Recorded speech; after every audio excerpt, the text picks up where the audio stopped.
Welcome to Unit 3, CLIA and Laboratory Accreditation. This is kind of a dry presentation, meaning boring, but we will get through it together. Just bear with me.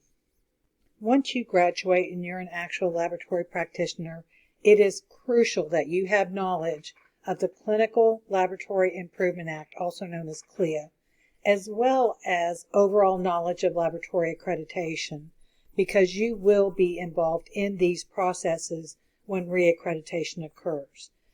You need to have knowledge of the agencies responsible for CLIA and accrediting organizations, and memorization of the alphabet soup of acronyms related to the laboratory. My advice is to make flashcards. Put the acronym on one side, then what those words mean, as well as what is the purpose of this particular organization. I'm going to present this information at a very basic level. Prior to the enactment of CLIA, anybody could work in the clinical laboratory. They could pull people off the street and train them to do laboratory testing. And as a profession, we fought and fought and fought. And the Clinical Laboratory Improvement Amendment of 1988 is an amendment to the Public Health Services Act in which Congress revised the federal program for certification and oversight of clinical laboratory testing. CLIA regulates laboratory testing and requires clinical laboratories to be certificated by their state, as well as the Center for Medicare and Medicaid Services. From here, I'll just say CMS, before they can accept human samples for diagnostic testing. We thought this would finally save our profession because it categorized the types of laboratory tests that were performed as to the level of complexity and mandated the personnel educational requirements needed to perform testing and manage clinical laboratories. CLIA applies to all clinical laboratory testing performed on human beings in the United States, except clinical trials and basic research. They have their own special designated qualifications that they have to follow. But again, we thought as professionals, here we go. Now we will salvage our profession or protect our profession. So as part of categorization of the laboratory testing covered under CLIA includes all laboratory testing on humans for the purposes of diagnosis or disease impairment, prevention of disease or impairment, treatment of disease or impairment, and health assessments. So in the beginning, the categorization of laboratory testing made sense. The laboratory testing was categorized according to the complexity which relates to patient health and safety. I'll speak about each of these in the following slides, but they're broken down into wave test, non-wave test, and provider-performed microscopy, also known as PPM. For wave tests, these tests are very simple and have a low risk for incorrect results. So if the person who performs the test does it wrong and an inaccurate result occurs, the patient won't die because of that mistake. For example, a pregnancy test. They did it wrong, we got a false negative. Well, a month later, a woman still hasn't gotten her period, so she'll have it repeated. These can be performed by any healthcare professional with adequate training. And usually these are medical assistants, nurses, in physician office laboratories. In clinical laboratories, they're done by people who are properly qualified. But the main thing is that they have to have proof of training and annual competency assessment. So my issue when I was lab director for physician office labs was these folks, they don't know what they're doing. And they don't follow package inserts. They don't record results that are required by CLIA, competency assessment, QC.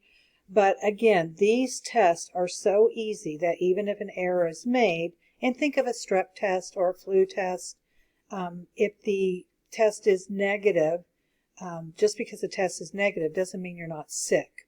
So you continue to feel bad and you may have the test repeated. So those are wave tests. Anybody can be trained to do those. The second category is non-wave testing. There used to be two separate categories for non-wave, which was the moderate complexity and the high complexity testing, but now they've grouped these together because of the level of skill required to perform these. They require specific educational and degree requirements as they are more complicated to perform and are used to diagnose, treat, and monitor patient conditions. So we think about our analyzers. You just don't push a button and the magic happens and you report out this result. There's so much behind the scenes. There's calibration, there's validation, there's preventive maintenance. So a much higher level of skill and knowledge needs to be done. So that's why the educational requirements are high, and usually the minimal education requirements is an associate degree. The last category is provider performed microscopy. These are a select group of moderately complex microscopic tests that are performed by physicians and mid-level practitioners as part of a patient's visit. These tests do not meet the criteria for waiver because they are not simple procedures.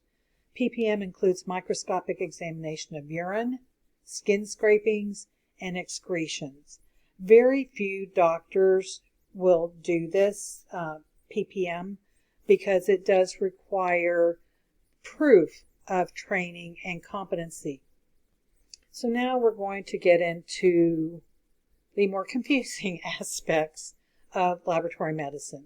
So we've talked about CLIA and what that means, and again we're still continuing to talk about the categorization of laboratory tests. Believe it or not, the Food and Drug Administration, the FDA, is responsible for evaluating each new commercial test system to determine and categorize it as either waived, moderate, or high complexity testing. So if it's a moderate or high complexity test, it will go into the non-wave category. The FDA requires the following criteria for categorization: knowledge required to perform the test, including educational degrees, the training and experience required to perform the test, the reagents and material preparation, because this will, if there's a lot of preparation of materials, that's not a wave test. Characteristics of operational steps. So if it's very simple, like a kit test for strep, that would be wave. But if it has like 20 or 30 steps in the procedure, then that's going to be a non-wave test. Calibration, quality control, and proficiency testing materials. So they read these procedures and they note this would move something up to a higher level of complexity. The test system troubleshooting and equipment maintenance, and then interpretation and judgment required for evaluating the data or the results of these tests. So these 7 steps are done by the FDA and are used they're evaluated and then they categorize the test according to complexity. So the FDA is responsible for categorization of tests by complexity. And testing complexity is important, as the more complicated a test is, the more stringent the requirements under CLIA. For wave testing, these are usually our kit tests. You must follow the manufacturer's instructions.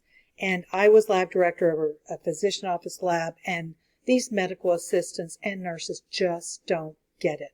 They haven't been trained in laboratory medicine.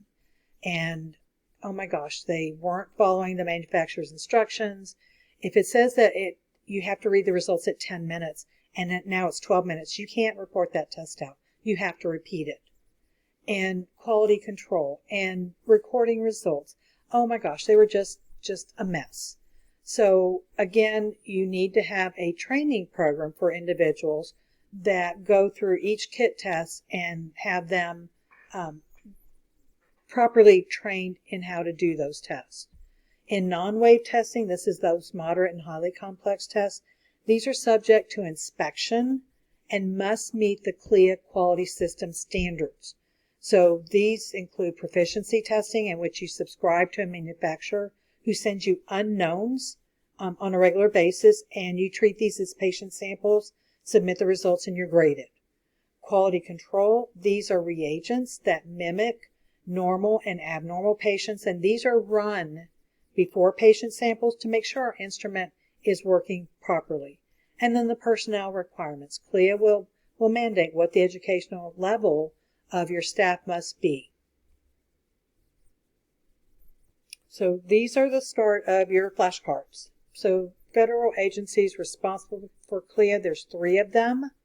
The Food and Drug Administration, the Center for Medicare and Medicaid Services, CMS, and the Centers for Disease Control, the CDC.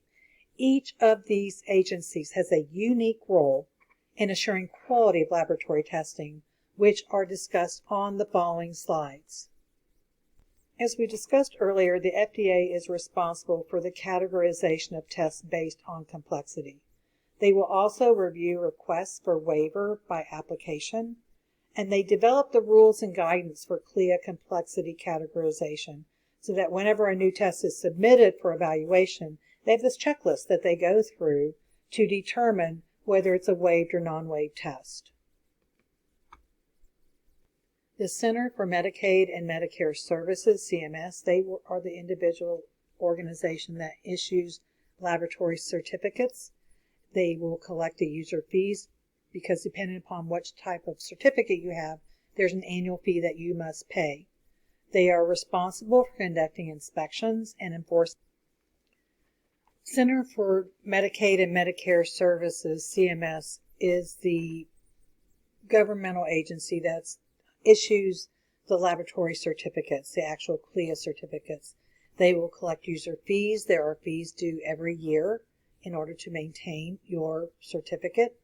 They are also responsible for conducting inspections and enforcing regulatory compliance. They will approve private accreditation organizations for performing inspections and approve state exemptions.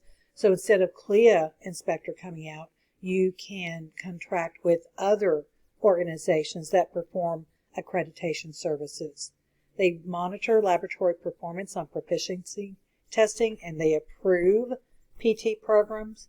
And note, proficiency testing ensures that laboratory personnel are competent at performing each laboratory test. This will be discussed in more detail in another module. And they will publish the CLIA rules and regulations. The Center for Disease Control, the CDC, provides analysis, research, and technical assistance. They develop technical standards and laboratory practice guidelines, including standards and guidelines for cytology. Cytology is the study of cells, and one example is if you think you have cancer, they'll take a little piece of that tissue and then analyze the cells to determine whether or not it's cancer. They will monitor proficiency testing practices. So let's say nationwide, what they do is they compare all the labs together. And if a certain test is the majority of hospital labs or clinical labs are failing, then they will investigate as to maybe there's something wrong with the test system, or maybe there was something wrong with the material used for the proficiency test. They'll develop and distribute professional information and educational resources. They are wonderful. I use several of their modules in my MLT program, especially in serology and bacteriology, because that's what they do. They go around the country and provide educational resources for practitioners. They manage the Clinical Laboratory Improvement Advisory Committee. This is known as CLIA. And CLIA provides scientific and technical advice as well as guidance to the Department of Health and Human Services. So they have a very, very broad, overreaching influence in what happens in the clinical labs. So the Clinical Laboratory Improvement Amendment requires all facilities that perform even one test, including wave tests, on materials derived from the human body for the purpose of providing information for the diagnosis, prevention, or treatment of any disease or impairment, or assessment of the health of human beings to meet certain federal requirements. And notice I italicize that because this comes straight from CLIA. If a facility performs tests for these purposes, it's considered a laboratory under CLIA and must apply for and obtain a certificate that corresponds with the complexity of testing performed. The certificates, except for the certificate of registration, must be renewed every 2 years. There are 5 different types of certificates which we will discuss on the following slides. Certificate of registration, this is the first step in the process for getting a new laboratory certified. This is not a final certificate, but one that is obtained while a laboratory goes through the accreditation process. Certificate of waiver, also called a CAL, this is for laboratories which only perform wave testing. The wave tests are approved by the FDA for home use and require very little training to perform. Think of pregnancy test. The only requirements for this type of testing, which I've stated before, is that the manufacturer's instructions are followed exactly. It's also recommended that each laboratory follow good laboratory practices, including documentation of the training performed for each person who is performing the test. So I would have all my new medical assistants.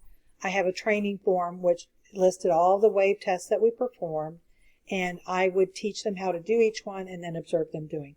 And I had documentation that this was being done. The certificate of waiver does not require inspections, just that you pay your fees every year. The third type of certificate is Provider Performed Microscopy, PPM. So this certificate allows qualified practitioners to perform selected microscopic procedures as well as wave tests. The tests are performed by a healthcare provider such as a doctor, a physician's assistant, or a nurse practitioner. So these are not medical assistants. These are higher level educated people that have to undergo training in order to perform these. These tests include microscopic sediment analysis, wet preps, KOH preps, and other microscope-based procedures, which are not simple procedures. So again, it takes a higher level of skill to perform these types of analyses. Proficiency testing is required for this level of testing. So they will get usually micrographs. My doctors would get micrographs, and then they would have to identify what the structures were, and then they would send those in and get graded. There are no routine inspections for a PPM certificate. The Certificate of Registration, the COR, is the certificate that is initially issued to a laboratory that has applied for a certificate of compliance or a certificate of accreditation. This certificate enables a laboratory to conduct moderate and or high complexity laboratory testing until the survey, or otherwise known as an inspection, is performed and the laboratory is found to be in compliance with the CLIA regulations. So the Certificate of Registration includes PPM and wave testing, as well as all moderate and high complexity testing. So if you have this Certificate of Registration, it's the next to the last step to getting your laboratory fully accredited by CLIA. The fifth type of CLIA certificate is the Certificate of Accreditation. So laboratory facilities with this type of certificate have opted to have a CMS-approved accrediting agency perform the biannual, meaning every 2 years, inspection instead of CMS for an additional fee. These organizations must meet or exceed the CMS requirements.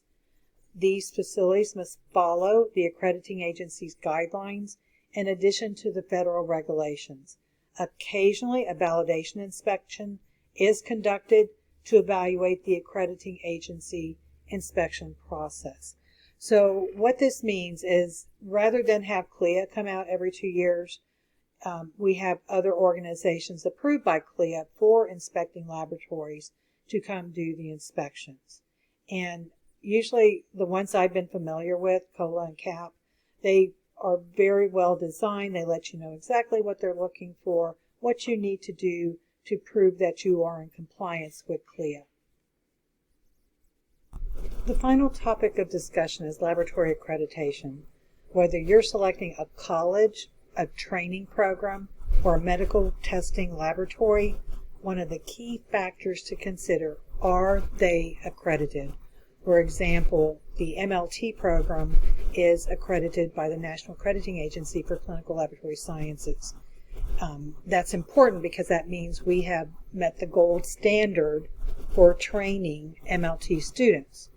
Laboratory accreditation is a means of determining the technical competence of laboratories to perform specific types of testing, measurement, and calibration. If y'all remember recently in the news, Elizabeth Holmes created a company called Toronto. She claimed that on a single drop of blood, she could do thousands of laboratory tests. Well, when CLIA went and inspected her lab, and I viewed their CLIA report because it's a public record, oh my gosh. I can't remember how many hundreds of pages long it was that they were out of compliance, not following CLIA. And it turns out what they were doing is they had regular laboratory equipment and they ran it on their machine, but they also ran it on a traditional analyzer, which is where most of the results were coming from. So in this instance, CLIA saved thousands of lives because the results they were producing were not accurate, and she just didn't get it. That you can't just be a person off the street, no, I'm just going to start this new testing system. No, it has to be vetted and it has to be in compliance.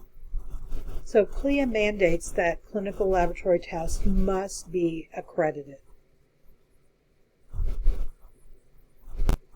The laboratory accreditation process involves two steps. The first one is completing a checklist provided by CMS or a CMS-approved accrediting agency to ensure that the laboratory meets the CLIA requirements. So there's no surprises. Here's your checklist, and these are the things we're looking for, and we need documentation that you're in compliance. The second step is the actual on-site inspection every 2 years. And this is to verify that what was documented, that was submitted on the checklist, is actually being practiced. Back in the day, the inspectors would let us know, we're coming January 3rd to inspect your lab. And so labs would scramble to get all the documentation and everything necessary to meet compliance. Well, to me, you should be ready any day of the year for an inspector to walk into your lab and you are in full compliance with CLIA. So what would happen is, if they knew what day you were coming, they would scramble to get all this documentation in place, when again, it should be an ongoing process that's built into your processes. So now what they do is they do give you a window. They don't tell you the exact date. They say, we're going to come between, these days, so you can at least plan for them to be present.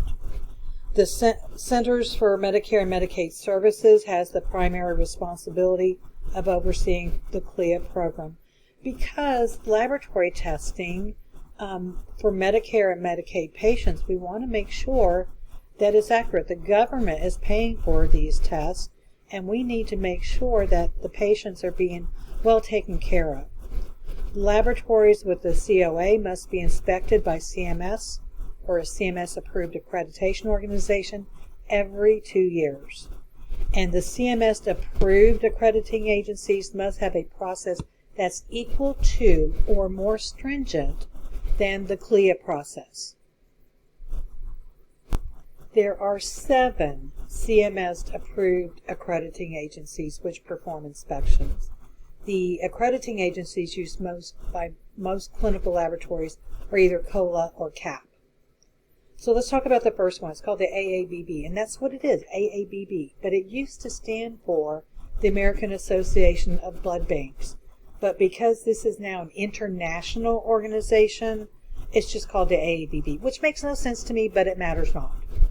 This organization accredits laboratories which collect, process, test, distribute, or administer blood or blood products. And the two most common types of facilities that are accredited are the blood collection facilities, such as the Red Cross, which they actually collect the donor blood and process, test, and deliver it to hospitals, or the transfusion services, which these are located or housed within acute care hospitals, and they perform patient testing in order to provide compatible components for transfusion. So that's the AABB. They strictly are for transfusion-related laboratory processes. The American Association for Laboratory Accreditation, A2LA, is a new one on me. I had not heard of them. They offer accreditation programs and training courses for biological, chemical, clinical, energy, environmental, forensic, manufacturing, and mechanical industries, among others. So they can do clinical labs, but they also accredit a wide variety of laboratories. The American Osteopathic Association / Healthcare Facilities Accreditation Program was originally created to review services provided by osteopathic hospitals. It now has deemed status to provide accreditation to hospitals, ambulatory care surgical facilities, which are popping up everywhere because a lot of procedures don't require an acute care hospital. It can be done much more cost effectively in these outpatient type services. Mental health facilities, physical rehab facilities, clinical laboratories, and critical access hospitals, which are primarily found in rural areas. The American Society of Histocompatibility and Immunogenetics. You're learning a whole lot of new terminology, and I know it's overwhelming, but this is the organization. It's an international society of professionals dedicated to advancing the science, education, and application of immunogenetics and transplant immunology. So whenever you hear somebody needing a transplant like kidney, they have to have tissue compatibility or else the body will reject it. So it's very important that we have these accredited facilities that will perform a wide variety of testing to determine tissue and organ compatibility. The 5th CMS-approved accrediting agency is COLA, which is now just the acronym. It used to stand for the Commission on Office Laboratory Accreditation, and initially this organization focused on accrediting physician office laboratories. In fact, this is still their primary place of business, is dealing with the POLs. But it now accredits clinical laboratories in a variety of settings, but it's most popular outside of acute care settings, such as doctor's office labs, long-term care facilities, etc. The College of American Pathologists, CAP, accredits laboratories in a variety of settings, but are most frequently used by hospital and reference laboratories. So COLA and CAP are the ones that accredit most clinical laboratories, and their checklists are wonderful. They're much easier to understand than the CLIA checklist, and again, they have to meet or exceed the CLIA accreditation requirements. The Joint Commission, also was formerly called the Joint Commission on Accreditation of Healthcare Organizations, or JCO, and you may hear old people still call it JCO, but it is TJC. This organization accredits and certifies healthcare organizations and programs. And healthcare organizations have a 3-year accreditation cycle, and laboratories have 2. So in order to be accredited by the Joint Commission, they have to come in every 2 years. But if you're accrediting the organization itself, for example, a hospital, then it's 3 years. Most hospitals are accredited by TJC. I believe that laboratory science programs many times don't do an adequate job in teaching students about CLIA and accreditation. Knowledge of CLIA and laboratory accreditation policies, processes, and procedures will assist you in knowing the whys of how things are done in the clinical laboratory. Why do I need to record my QC results? Why do I need to do QC in the first place? Why do I need to put the date, time, and my initials when I've completed a laboratory test? The processes in place in clinical laboratories are designed to ensure the precision, accuracy, and reliability of testing used for not only diagnosis, but monitoring patients' health. I have several medical conditions. Every 3 to 4 months, I have my blood tested. because if my laboratory results are going out of whack, then perhaps my medications need to be adjusted. This requires intensive documentation of everything involved in providing accurate results, from collecting the right sample from the right patient, and I could tell you horror stories about that, through reporting the results out to the appropriate healthcare providers. It's enough to make your head spin off your shoulders, but once you complete the MLT program, you will be intimately involved in all processes required for CLIA compliance.